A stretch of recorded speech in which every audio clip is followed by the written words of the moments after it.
Quand un professeur de linguistique renommé se moqua de la fille d'une femme de ménage en plein cours, il ne se doutait pas qu'il venait de défier une prodige parlant 9 langues, une enfant sur le point de tout bouleverser. « Écrivez donc quelque chose n'importe quoi en japonais », dit-il avec ce sourire que portent ceux qui se croient intouchables. Ce qui se passa ensuite allait réduire au silence l'une des voix les plus puissantes du monde universitaire. Dans une salle bâtie pour célébrer le génie, une fille que personne n'était censé remarquer ramassa un simple morceau de craie. 14 ans, la fille de la femme de ménage au mauvais endroit, au mauvais moment, jusqu'à ce qu'elle ne le soit plus. Personne dans cet amphithéâtre n'aurait pu imaginer que quelques traits tracés sur un tableau allaient renverser des réputations, dévoiler l'arrogance et réveiller quelque chose d'enfoui au plus profond du cœur du langage. Les mots sont un pouvoir, lui répétait souvent son grand-père. Mais seulement si tu sais quand ne pas t'en servir. Ce n'est pas simplement l'histoire d'une fille qui savait écrire. C'est celle d'un silence plus fort que le génie d'un instant où tout changea. Un seul morceau de craie suffisait à réduire au silence une salle pleine d'érudits. Ce matin-là, ce pouvoir appartenait à une fille de 14 ans, qui n'aurait jamais dû se trouver là, et elle s'apprêtait à recréer le monde à son image, une langue à la fois. L'air de l'amphithéâtre Saint-Clair était ancien et lourd, chargé de l'odeur du papier jauni, de la cire à parquet et d'un subtil parfum d'ambition métallique. La lumière découpée en lames par les hautes fenêtres ogivales tombait sur des rangées de bancs en chêne sombre, révélant des grains de poussière dans la clarté suspendue. Sur l'estrade se tenait le professeur Armand Torel, un homme dont la réputation de brillance n'était surpassée que par celle de son arrogance. Ses cheveux argentés étaient peignés avec soin sa veste de tweed taillée à la perfection, et sa conférence sur la subtilité de la syntaxe japonaise, selon lui, était un modèle d'éloquence. Il parlait à un auditoire captivé d'étudiants en linguistique, leur visage un mélange de concentration fervente et de respect silencieux. Il griffonnait frénétiquement, cherchant à retenir les perles de sagesse tombant de ses lèvres. Torel savourait cela. Il ne se voyait pas comme un enseignant, mais comme le gardien d'un sanctuaire du savoir, et il défendait son temple avec une fierté pointilleuse. Au fond de la salle, près des lourdes portes en chêne, 2 silhouettes se tenaient dans l'ombre, contrepoint discret à la voix tonitruante du professeur.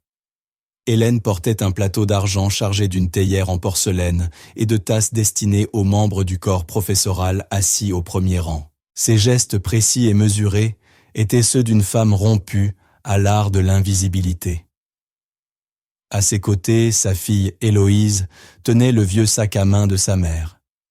14 ans, ses cheveux blonds tressés simplement captaient le peu de lumière qui atteignait le fond de l'amphithéâtre. Mince, vêtue d'une robe bleue passée usée jusqu'à devenir la couleur d'un crépuscule doux, elle observait la salle, les voûtes, les visages des étudiants.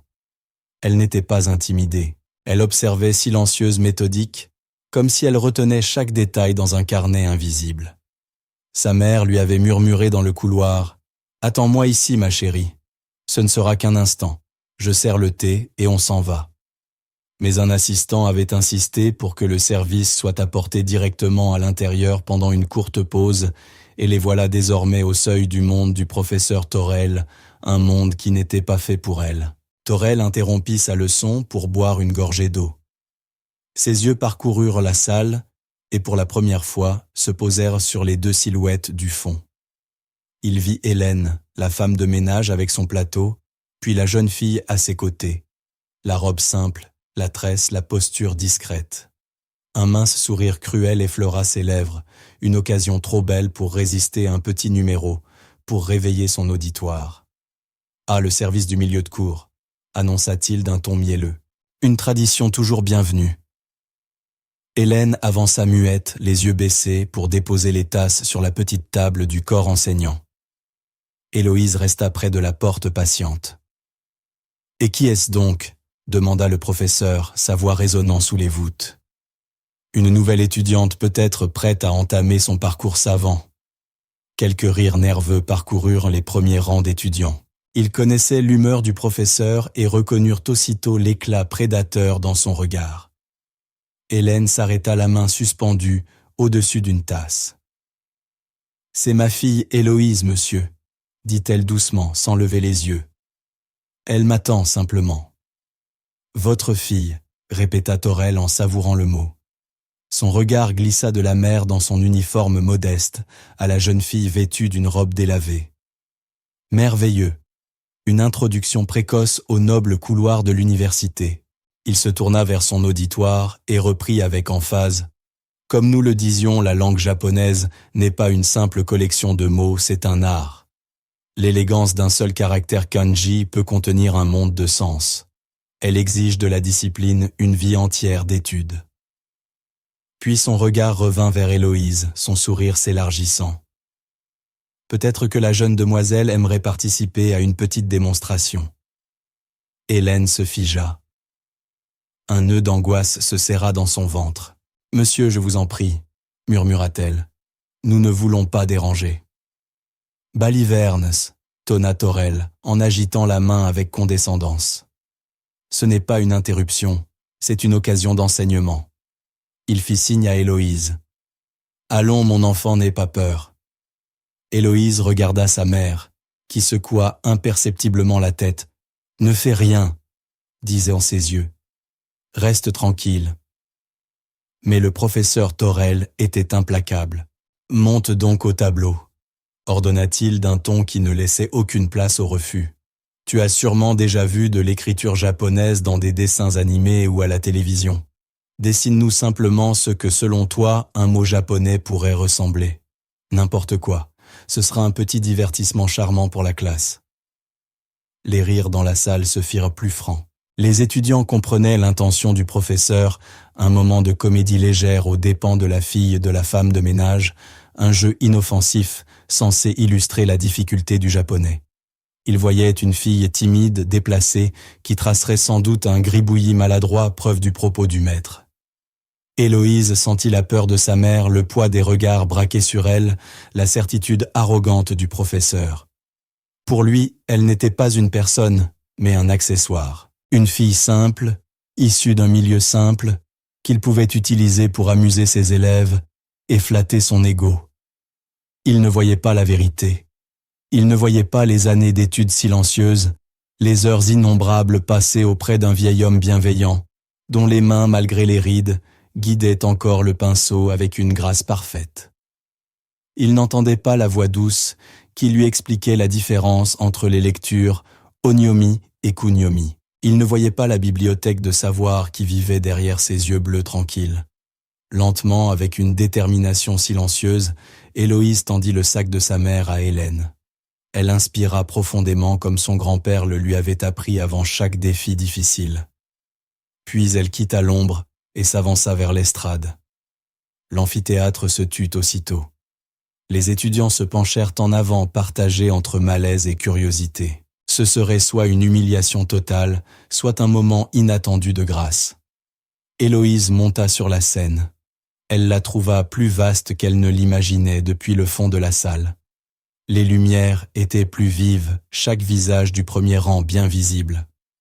Elle marcha jusqu'au grand tableau noir qui couvrait le mur du fond. Il était rempli de l'écriture soignée du professeur Thorel, sauf un petit espace propre sur le côté droit. Elle prit un morceau de craie neuve. Il était froid et lisse dans sa main, sa texture poudreuse familière. Un instant, elle resta immobile, dos au public, face au tableau. Le silence s'étira. « Quand vous voudrez, ma chère », dit le professeur d'une voix faussement encourageante. Héloïse ferma les yeux une seconde. Elle ne pensa ni au rire, ni à l'arrogance du professeur. Elle imagina le bureau de son grand-père, l'odeur de l'encre, et des livres anciens son regard rieur. « Montre-leur ce que peuvent faire les mots, ma petite Héloïse », disait-il souvent. « Montre-leur qu'une plume humble peut être plus puissante qu'une épée de roi. » Elle se tourna vers le tableau. Sa main ne trembla pas. D'un seul mouvement fluide, elle commença à écrire. Le premier caractère était haut et élégant, la craie chuchotée contre l'ardoise, un son qui semblait emplir tout l'amphithéâtre. Le caractère était parfait, non pas le gribouillage maladroit d'une débutante, mais le trait assuré d'une calligraphe accomplie. Les radicaux étaient équilibrés, les lignes pleines de poids et de grâce. Le sourire du professeur Torel se figea. Ses sourcils se froncèrent légèrement, c'était étonnamment exact. Un coup de chance peut-être. Mais Héloïse ne s'arrêta pas. Ses gestes étaient précis, mesurés. À côté du premier caractère, elle en traça un deuxième, puis un troisième, et enfin un dernier, et là devant tout le monde, apparut une phrase entière. Un cœur tranquille est un trésor. Elle n'écrivait pas dans le style rigide et anguleux des manuels scolaires.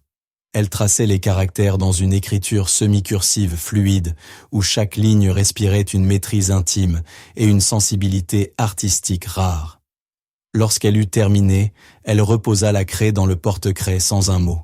Elle ne regarda pas le professeur. Elle se tint simplement près du tableau, son œuvre achevée.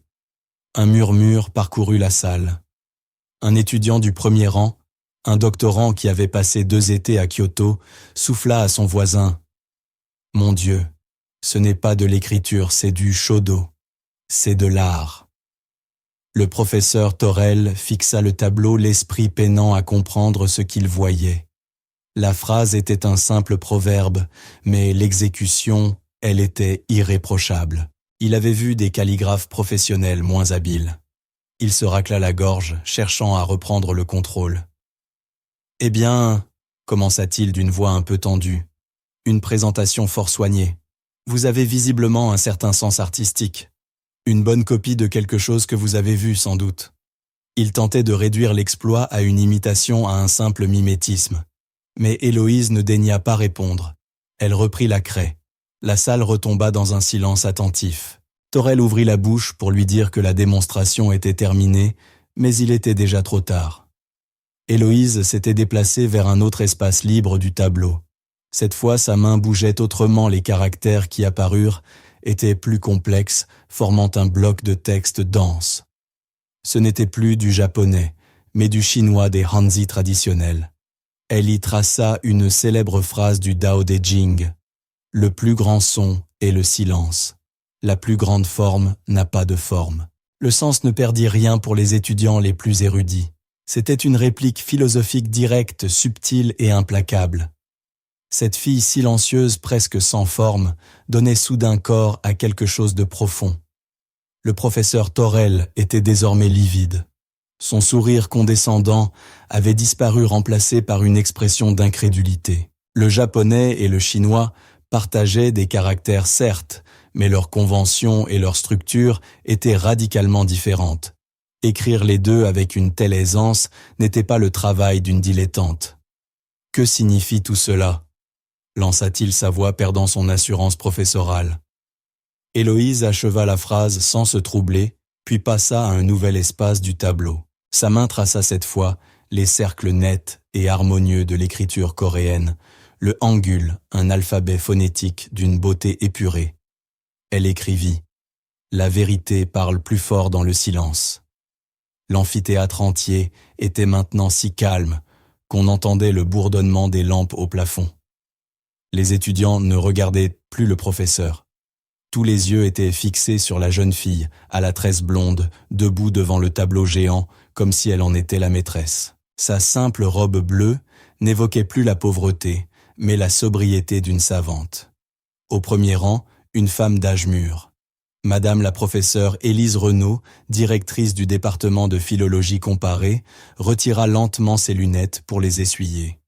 Elle avait observé toute la scène, d'abord troublée puis émerveillée. Elle reconnaissait la phrase coréenne, le proverbe chinois, l'art de la calligraphie japonaise. Ce qu'elle voyait défiait la raison. Le professeur Torel était pâle. Il sentait le contrôle de son domaine lui échapper, son autorité se dissoudre sous le poids de sa propre arrogance. « Ça suffit », lança-t-il, faisant un pas vers la scène. « La démonstration est terminée. Retourne auprès de ta mère petite. » Sa voix était dure mais vide, le ton d'un homme dépassé. Héloïse l'entendit sans s'arrêter. Elle semblait appartenir à un autre monde, un monde tissé de mots et de sens. Elle se dirigea vers le dernier espace vierge du tableau et sa main se mit à glisser souple de droite à gauche. Peu à peu apparut la belle écriture cursive de l'arabe fluide comme un souffle. Un soupir collectif parcourut la salle. Ce n'était plus la même famille de langues, c'était une frontière totalement étrangère. Les points délicats, les lignes ondoyantes, formaient une œuvre d'une maîtrise saisissante. Elle écrivit un vers du poète Rumi. « Sois silencieux, le silence contient toutes les réponses. » 4 langues, 4 écritures. 4 visions du silence couvraient à présent le tableau. Ce n'étaient pas des phrases isolées, c'était un dialogue, une déclaration. Chacune parlait du calme, du secret, de la vérité cachée. Ensemble, elles formaient une symphonie muette puissante, qui résonnait dans l'amphithéâtre stupéfait. Enfin, Héloïse reposa la craie. Le bruit sec évoqua le marteau d'un juge. Elle se retourna vers le public. Son visage était paisible, ses yeux bleus limpides. Elle regarda le professeur Torel figé entre son pupitre et la scène incapable du moindre geste. Puis son regard passa au-delà de lui, vers le fond de la salle, où sa mère se tenait, les larmes coulant silencieusement sur ses joues. Hélène ne cherchait plus à se faire invisible.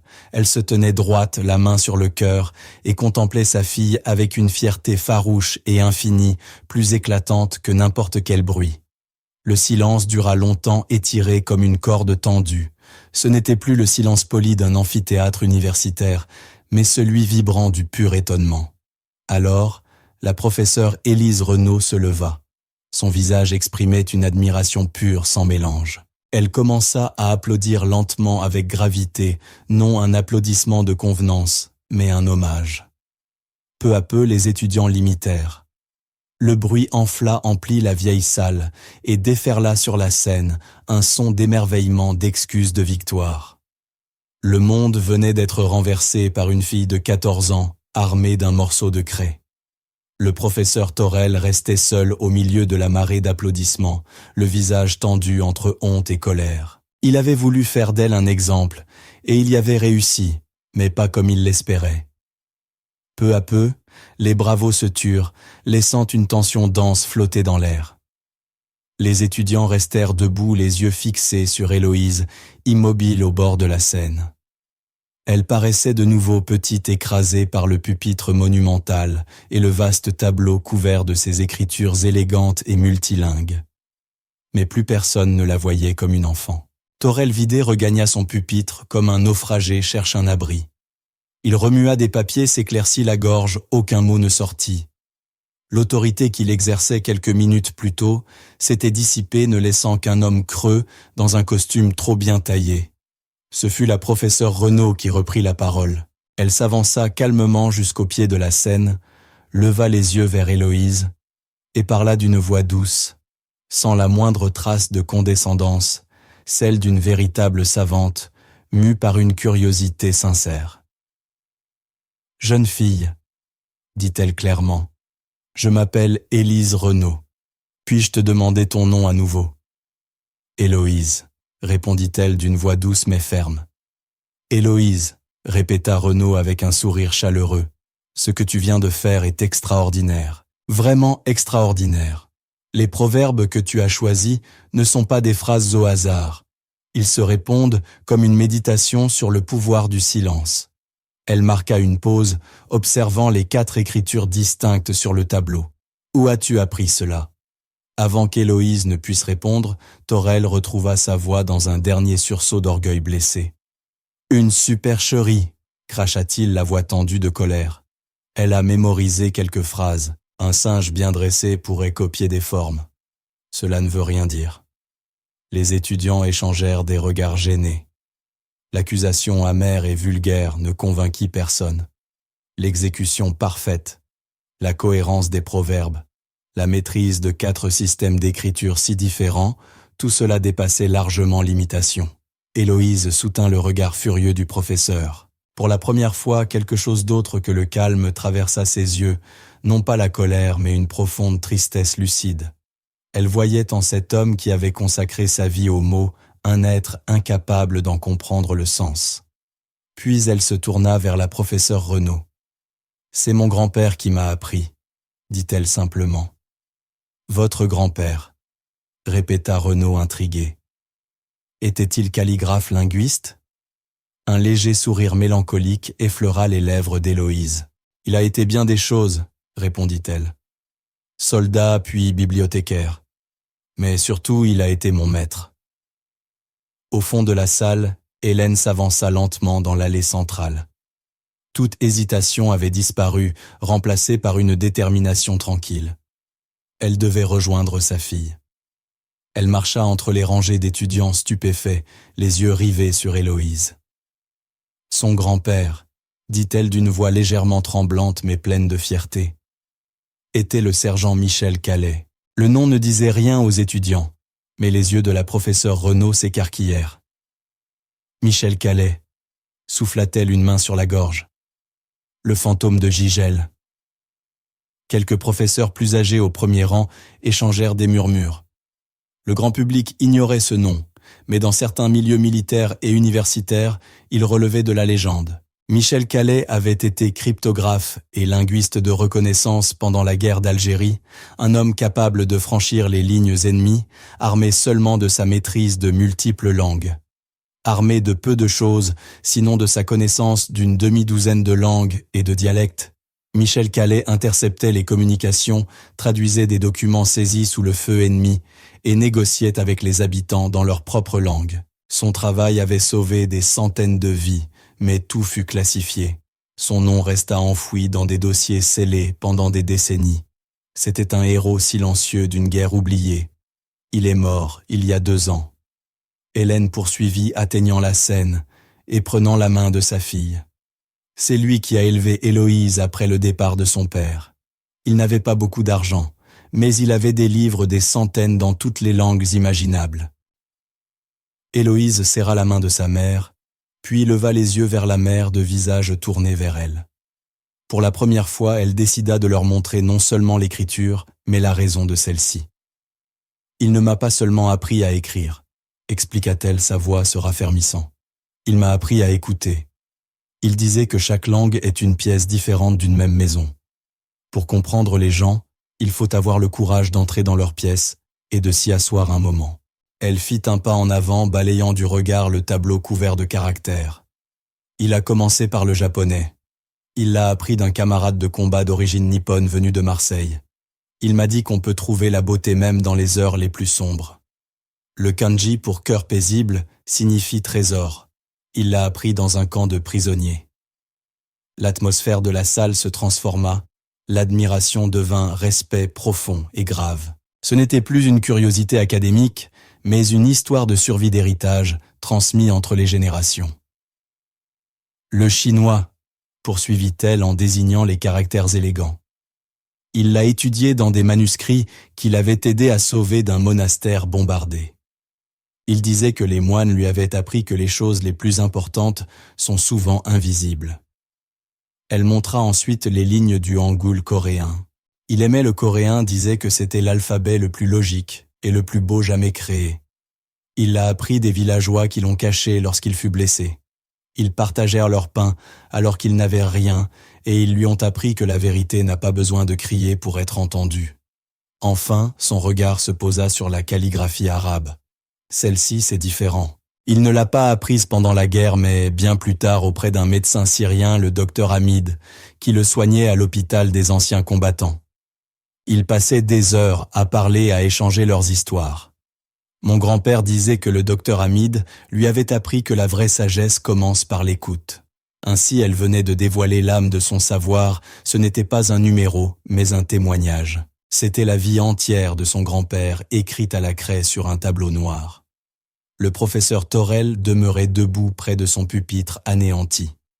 Son univers de théorie linguistique, de syntaxe et de sémantique venait d'être balayé par la vague d'une expérience humaine authentique. Lui qui prêchait la pureté des langues, la nécessité de les protéger des influences étrangères, voyait maintenant une enfant lui prouver que les langues ne sont pas des forteresses à défendre, mais des ponts à traverser, imparfaits vivants, profondément humains. Mais enfin, dit la professeure Renaud, encore émerveillée, pour maîtriser ainsi tant de langues à ton âge. Héloïse baissa les yeux. « Il y en a d'autres », répondit-elle doucement. Il m'en a appris 9. La salle déjà silencieuse devint souffle suspendu. 9 langues. Il disait qu'après la guerre, le monde lui paraissait brisé, murmura-t-elle. Il pensait que si les gens pouvaient simplement se comprendre, parler les mots des autres, peut-être seraient-ils moins prompts à se blesser. Il voulait que j'aide à recoller un petit morceau du monde. Puis elle fit quelque chose d'inattendu. Elle regarda directement le professeur Torel. Son expression n'était pas triomphante, mais emplie d'empathie. Il m'a aussi appris que parfois les gens les plus instruits sont ceux qui ont encore le plus à apprendre, surtout en matière de bonté. Ces mots n'étaient pas une attaque, mais une vérité nue d'une justesse désarmante. Ils tombèrent avec plus de force que n'importe quelle insulte. Torel tressaillit. Il regarda la jeune fille, le tableau, puis les visages de ses étudiants, et y vit son propre reflet, un homme petit mesquin mis à nu par la sagesse d'un enfant. Il ouvrit la bouche peut-être pour s'excuser, peut-être pour se justifier, mais aucun son n'en sortit. Il se ratatina, rassemblant ses notes d'une main tremblante, un homme entièrement défait.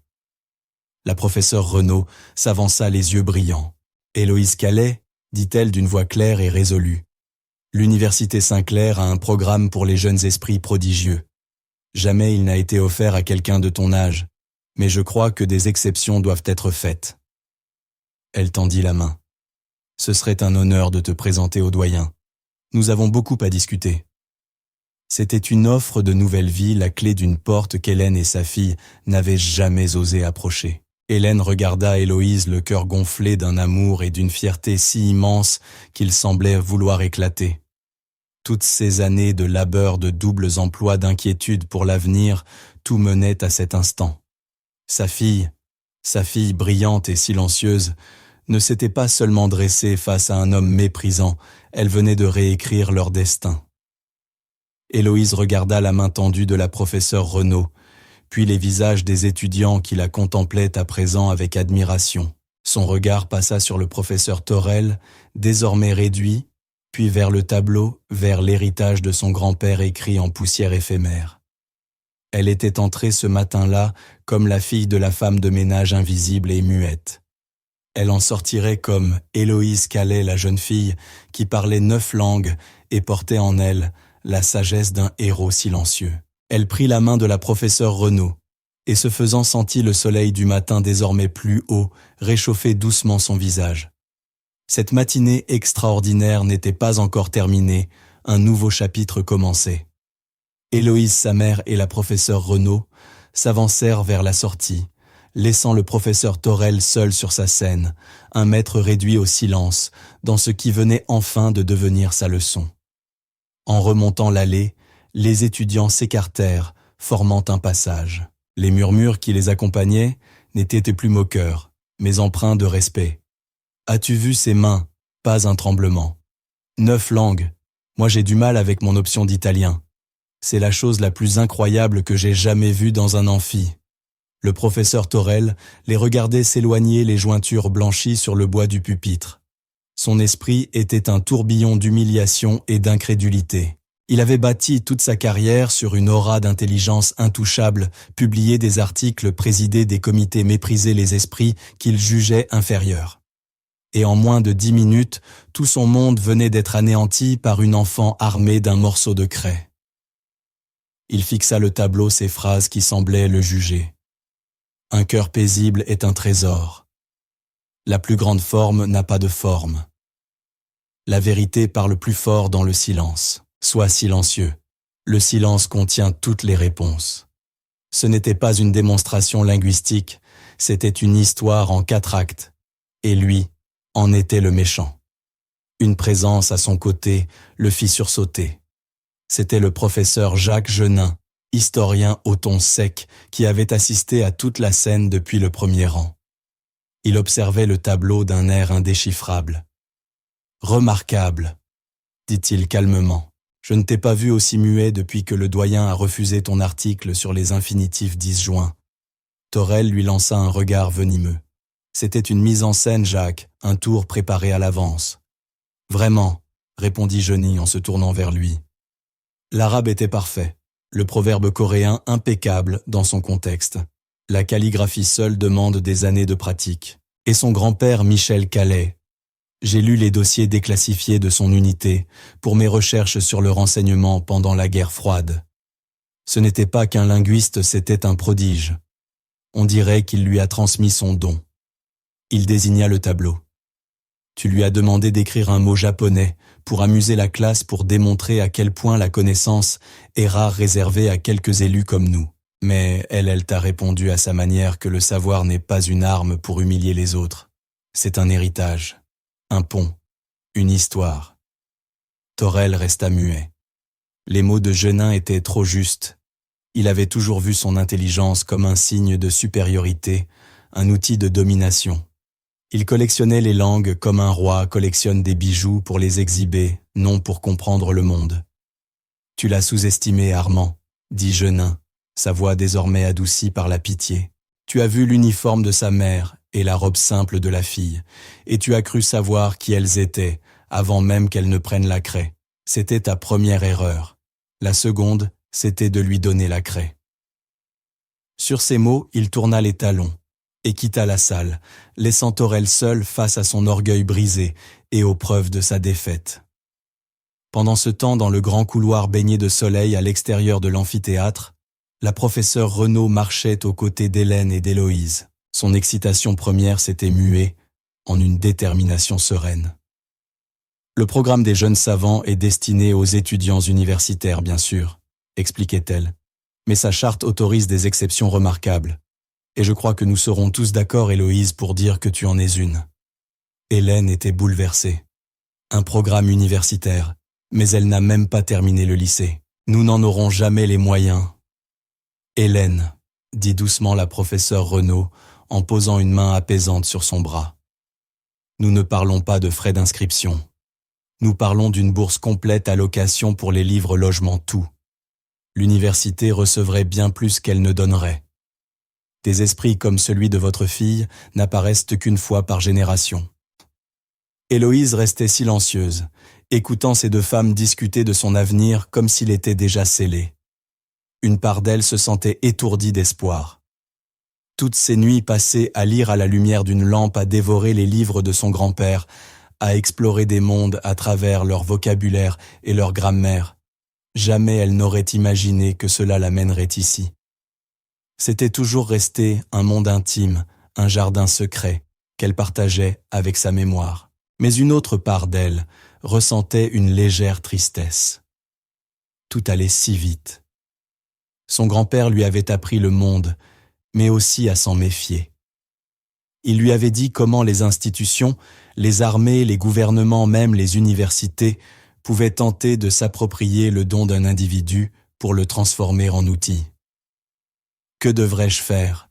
demanda Héloïse, posant sa première question sur les réalités de ce nouveau chemin. La professeure Renaud sourit impressionnée par le calme de la jeune fille. « Tu étudierais bien sûr avec des mentors de ton choix. Tu aurais accès à toutes nos ressources, nos bibliothèques, nos archives, nos laboratoires de langue. Tu ne serais pas contrainte par un programme classique. Ton éducation serait adaptée à tes capacités. En somme, nous te donnerions les clés du royaume. » « Et que veut le royaume en retour ?» demanda Héloïse, ses yeux bleus cherchant le visage de la professeure. La question si directe et si lucide surprit un instant Renaud. Elle prit une légère pause avant de répondre, pesant ses mots. « L'université espérera bien sûr que ton travail rejaillira un jour sur elle par des recherches, des publications. Mais personnellement, ajouta-t-elle avec douceur, ce que je veux, c'est que tu aies la chance que ton grand-père n'a jamais eue, utiliser tes dons, non dans l'ombre de la guerre, mais dans la lumière du jour pour bâtir ces ponts dont il parlait. » La réponse sembla satisfaire Héloïse. Elle acquiesça lentement. C'était une mission qu'elle pouvait comprendre. Sa mère, cependant, avait encore du mal à réaliser l'ampleur de ce qui se produisait. « Tout ça, à cause d'une seule matinée, » murmura-t-elle. « Parfois, » répondit la professeure Renaud avec un éclat malicieux dans le regard. « Une matinée suffit à changer le monde, ou du moins un petit coin de celui-ci. » Leur conversation fut interrompue par une voix hésitante. « Mademoiselle Calais !» Ils se retournèrent. C'était le doctorant du premier rang, celui qui avait étudié à Kyoto. Un jeune homme au regard sincère serrant contre lui une pile de livres. Derrière lui, plusieurs étudiants attendaient timidement. Nous voulions simplement vous dire que ce que vous avez fait là-dedans était incroyable. La calligraphie, le lien entre les proverbes, c'était bouleversant. Une jeune femme s'avança à son tour. Le professeur Torel, il peut être difficile. Nous sommes désolés de la manière dont il vous a traité. Héloïse les regarda, leur visage honnête, empreint de respect. C'étaient ceux dont son grand-père lui avait parlé, les véritables chercheurs animés par l'amour du savoir, non par l'ego. « Merci », dit-elle, un vrai sourire éclairant enfin ses yeux. Il a simplement commis une erreur. C'était plus qu'une erreur, insista le jeune homme. Il a été cruel, mais vous non. Vous auriez pu le ridiculiser, choisir une phrase humiliante, mais vous avez choisi la grâce, vous avez choisi la philosophie. C'est cela qui nous a le plus impressionnés. Héloïse hocha la tête, acceptant le compliment sans vanité. Dans son esprit, elle entendait à nouveau la voix de son grand-père. « Il n'y a pas de victoire dans l'humiliation, ma petite. La meilleure façon de gagner une dispute, c'est de faire voir à l'autre une vérité plus grande. » Alors que les étudiants commençaient à lui poser des questions sur les écritures, sur son grand-père, sur sa méthode, Héloïse se surprit à parler, à expliquer, à partager ce savoir qui avait si longtemps été son refuge secret. Elle n'était plus la fille de la femme de ménage. Elle était une enseignante, une savante, l'héritage vivant de son grand-père. Hélène resta un peu en retrait, regardant sa fille converser avec des étudiants 2 fois plus âgés qu'elle. Elle voyait en elle la confiance, l'autorité tranquille, cette lumière éclatante venue de l'intérieur. La petite fille qui se cachait autrefois derrière ses jupes n'existait plus. À sa place, se tenait une jeune femme capable d'imposer le silence et le respect par la seule force de son esprit et de son intégrité. La matinée n'était pas terminée. Les cloches du clocher n'avaient pas encore sonné midi, mais dans le couloir baigné de soleil du bâtiment de philologie, un nouveau monde était en train de naître, un monde tissé de mots, un mot à la fois. Le petit groupe d'étudiants se dispersa, tandis que la professeure Renaud guidait doucement Héloïse et Hélène, loin de l'amphithéâtre, descendant un large couloir au sol de marbre poli. L'air y était différent, plus frais, plus calme. Des portraits de présidents d'université au visage sévère, issus de siècles passés, les observaient depuis les murs, leurs regards semblant suivre ce trio improbable, la professeure respectée, la femme en uniforme de service et la jeune fille portant dans ses yeux tout un univers de mots. « Le bureau du doyen est par ici », dit la professeure Renaud d'une voix assurée qui résonnait dans le couloir. Le doyen Moreau doit être informé de cela immédiatement. Ce qui s'est passé dans cette salle, c'était bien plus qu'un simple incident académique. Hélène, encore secouée par les événements, avait du mal à reprendre ses esprits. 1 heure plus tôt, elle craignait qu'on les réprimande pour avoir interrompu un cours. À présent, elle marchait aux côtés de la directrice du département vers le bureau de l'homme le plus influent de l'université. Elle serrait son sac contre elle, celui qu'Héloïse portait tout à l'heure, comme une ancre dans une mer soudain agitée. Elle observa sa fille marchant à ses côtés, avec une assurance tranquille qu'Hélène n'avait jamais vue auparavant. C'était la même sérénité que possédait son père Michel, une immobilité empreinte de force intérieure. « Professeur Renaud », murmura-t-elle, la voix hésitante, « êtes-vous sûr de ce que vous faites ? Nous ne voulons pas causer de problème. » Héloïse ne voulait pas créer de scandale. La professeure s'arrêta et se tourna vers elle, le visage empreint d'une sincérité profonde. « Ma chère Hélène, votre fille n'a causé aucun trouble.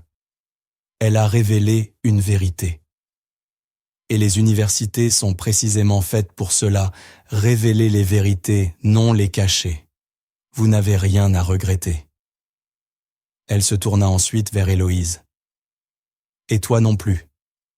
Ne laisse jamais personne te faire croire que ton don est une perturbation. » Héloïse acquiesça, touchée par la bienveillance ferme de la professeure. Quelle différence avec le mépris du professeur Torel. Là où lui voyait une menace à ridiculiser, Renaud voyait un talent à protéger.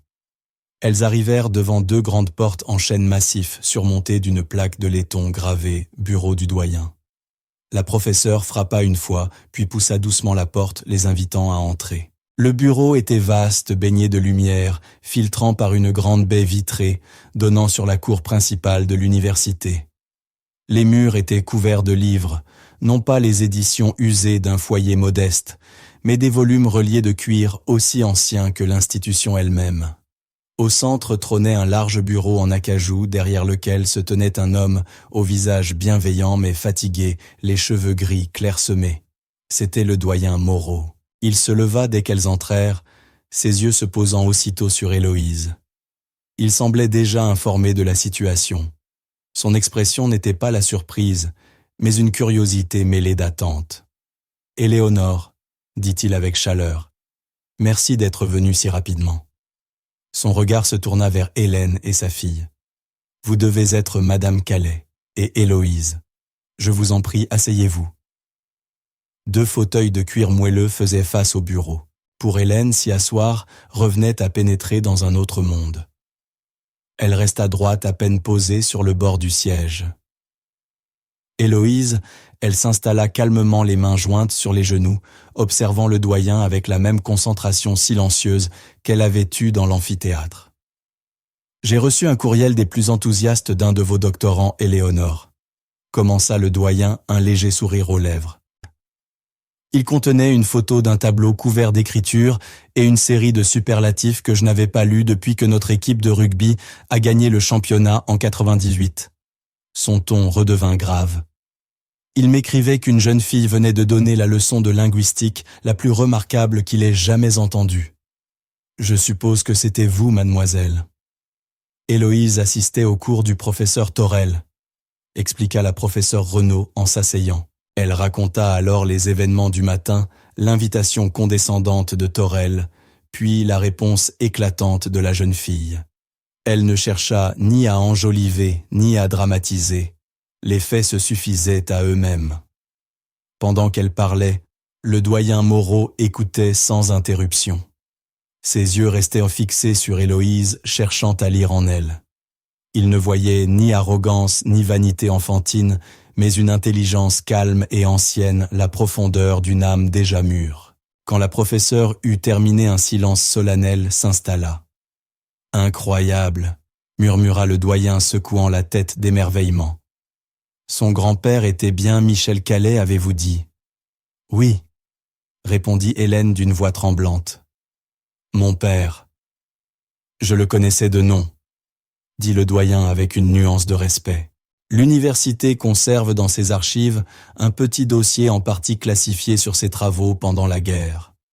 Les archives de l'université contiennent un petit dossier en grande partie classifié sur ses travaux pendant la guerre, poursuivit le doyen Moreau. Nous avons tenté de lui décerner un doctorat honorifique il y a une dizaine d'années, mais il l'a poliment refusé. Il a dit, et je cite, « Les seules lettres qui m'intéressent sont celles qui forment des mots, pas celles qu'on place après mon nom. » Une larme glissa sur la joue d'Hélène qu'elle essuya rapidement. C'était exactement son père, un homme d'une profondeur rare, indifférent aux honneurs et aux titres. Un coup sec retentit à la porte. La secrétaire du doyen entra et annonça « Le professeur Torel est ici, monsieur. » « Faites-le entrer, » dit le doyen, sa voix se durcissant. Armand Torel entra. S'il paraissait abattu dans l'amphithéâtre, il semblait à présent totalement brisé. Son visage était livide, sa prestance impeccable s'était effondrée, et il serrait sa mallette contre lui comme un bouclier. Son regard alla de la professeure à Héloïse. En la voyant, il eut un léger sursaut comme s'il apercevait un fantôme. « Armand, » dit le doyen d'un ton froid, « fermez la porte, je vous prie. » Torel obéit et resta debout maladroit près du battant contraste frappant avec l'homme confiant qui une heure plus tôt dominait la scène. « J'ai été informé d'un incident survenu pendant votre conférence ce matin, » commença le doyen Moreau d'une voix grave. « Un incident impliquant une invitée sur notre campus, une mineure. » Torel déglutit difficilement. Charles, c'était un malentendu, un exercice pédagogique mal interprété.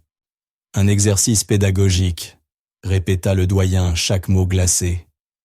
Si j'ai bien compris, vous avez désigné une fille de 14 ans, la fille d'une employée de l'université, pour la faire venir sur scène, dans le but évident d'amuser vos étudiants à ses dépens. Est-ce exact? Torel évita son regard. C'était une erreur de jugement, marmonna-t-il. C'était cruel, Armand, coupa le doyen la voix plus forte. C'était un abus de votre position, une violation des principes les plus élémentaires de respect et de décence que notre institution est censée défendre. Et pour couronner le tout, votre victime s'est révélée être un prodige dont la maîtrise dans votre propre domaine dépasse peut-être la vôtre. La phrase tomba comme un coup près. Torel resta sans voix exposé, non seulement comme un tyran, mais comme un érudit inférieur face à un véritable talent. « Je veux que vous présentiez des excuses », ordonna le doyen, à Héloïse et à sa mère, maintenant. Ce fut l'humiliation suprême pour un homme comme Armand Torel. Il s'avança, les chaussures coûteuses, étouffant leurs pas sur le tapis épais. Il se tint devant Hélène et Héloïse, incapables de les regarder dans les yeux.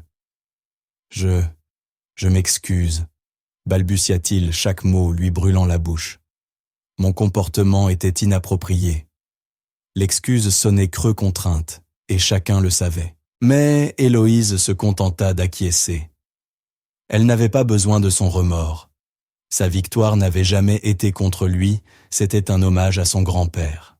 « Merci, professeur », dit-elle d'une voix calme et claire, sans ironie ni triomphe.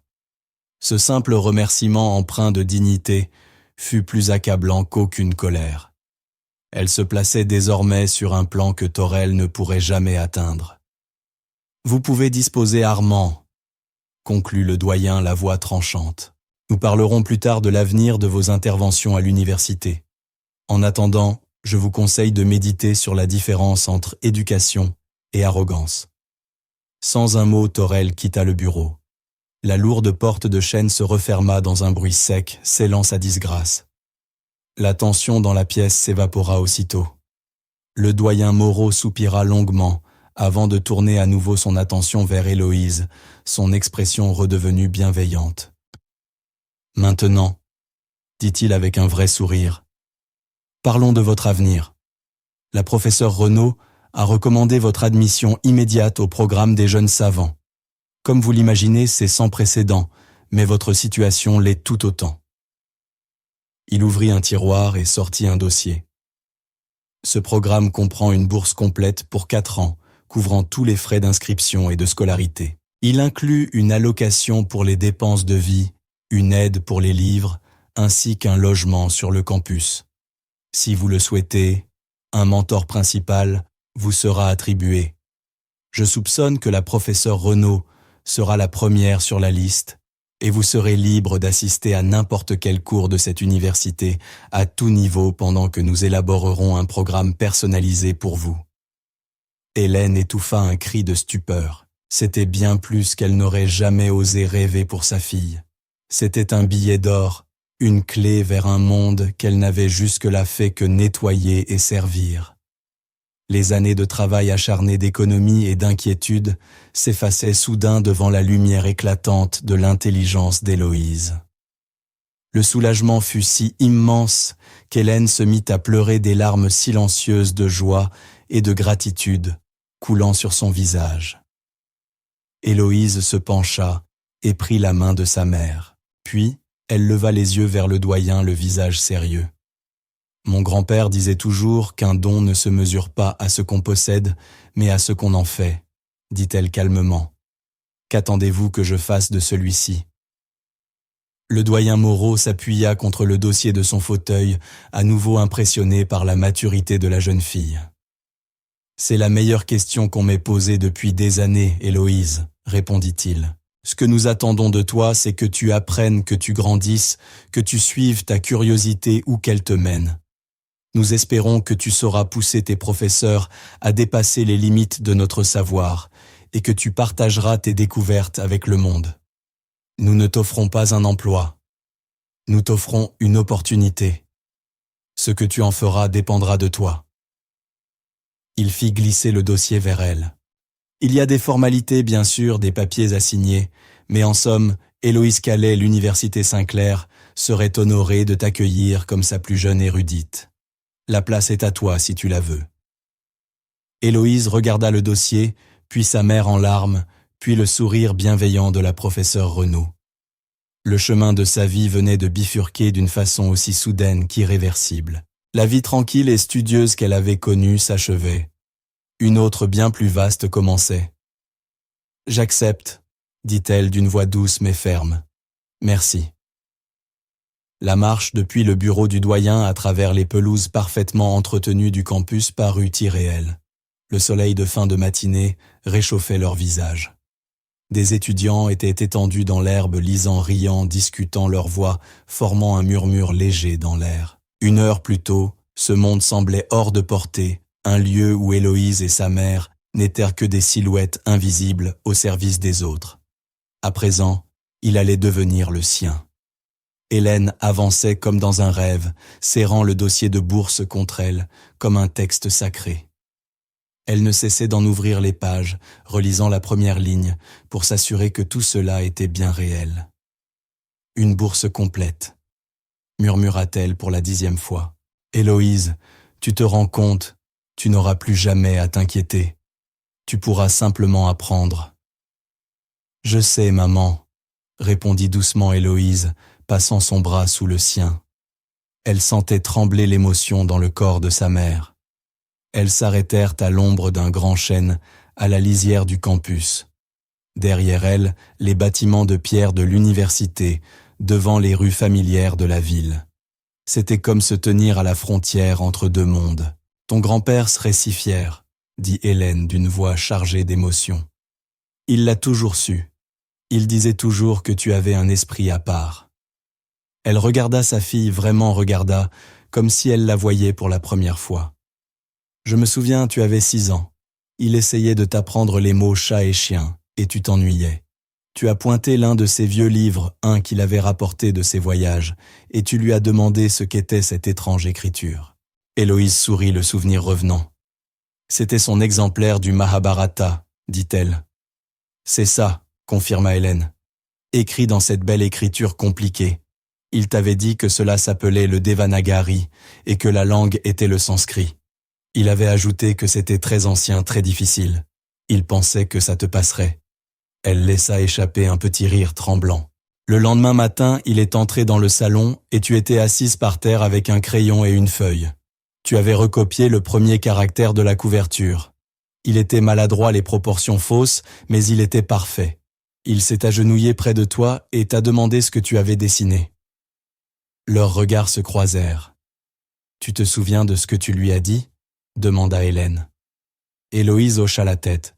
« Je lui ai dit, c'est une lettre. Elle veut dire quelque chose, mais je ne connais pas encore son nom. »« Oui, » murmura Hélène, serrant doucement le bras de sa fille. C'est à ce moment-là qu'il a su. Il m'a regardé, et ses yeux brillaient d'émerveillement. Il a dit, « Hélène, elle ne voit pas des formes. Elle entend la musique qu'il y a dedans. » À partir de ce jour-là, il ne t'a plus jamais enseigné comme à une enfant, mais comme à une compagne de route, une exploratrice des mots. Elles restèrent un moment en silence, enveloppées par le souvenir de cet homme qui avait façonné leur vie. Il n'était plus là, mais sa présence semblait si vivante, si proche, qu'on aurait juré qu'il se tenait avec elle, un fantôme aimant et fier sous le vieux chêne. « J'ai peur, Héloïse », avoua Hélène à voix basse. « Ce monde est si grand.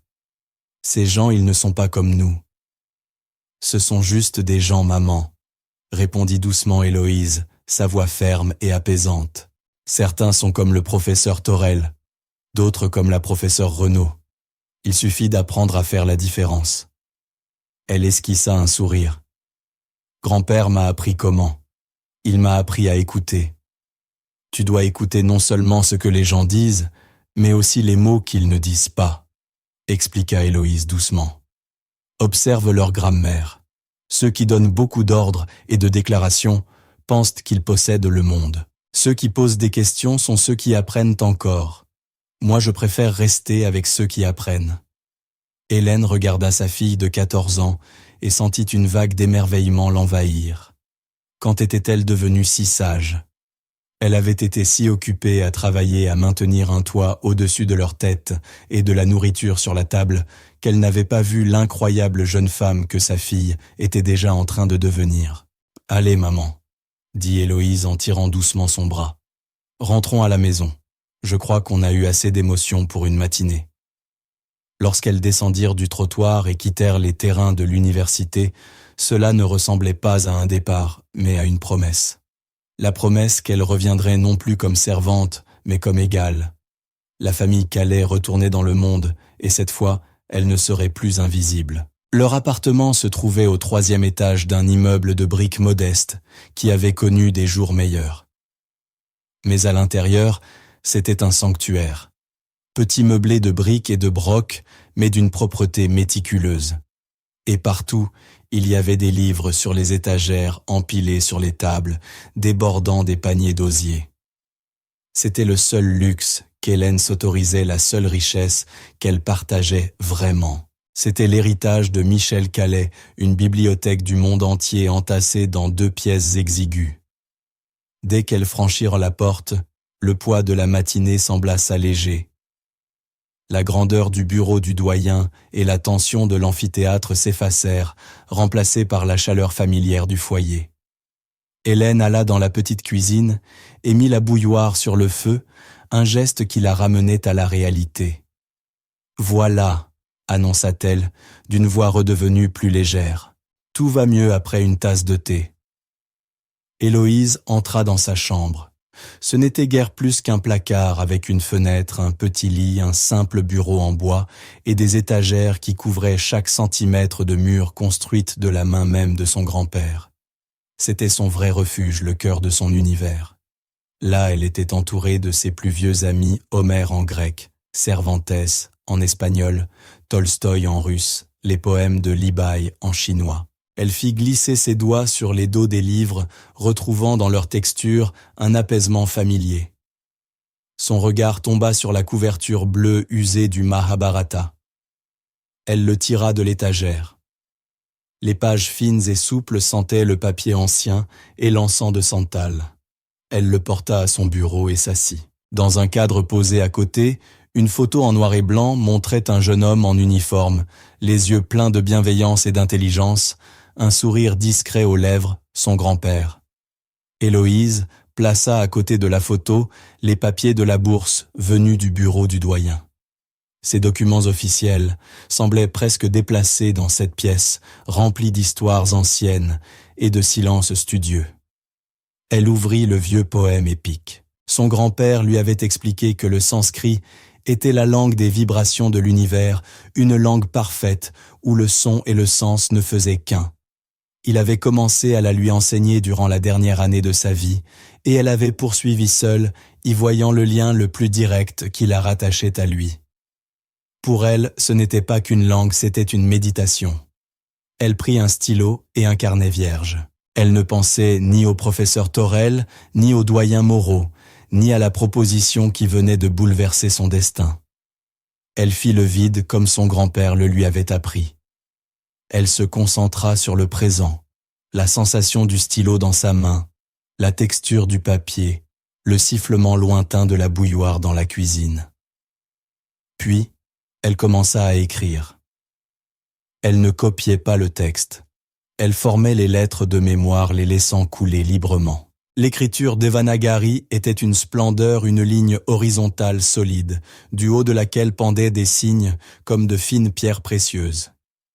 Elle écrivit un mot Shanti-paix, puis un autre Jnana connaissance, enfin un dernier Dharma la juste voie, la raison d'être. Paix, savoir, destinée. C'était la langue que son grand-père avait gardée pour la fin.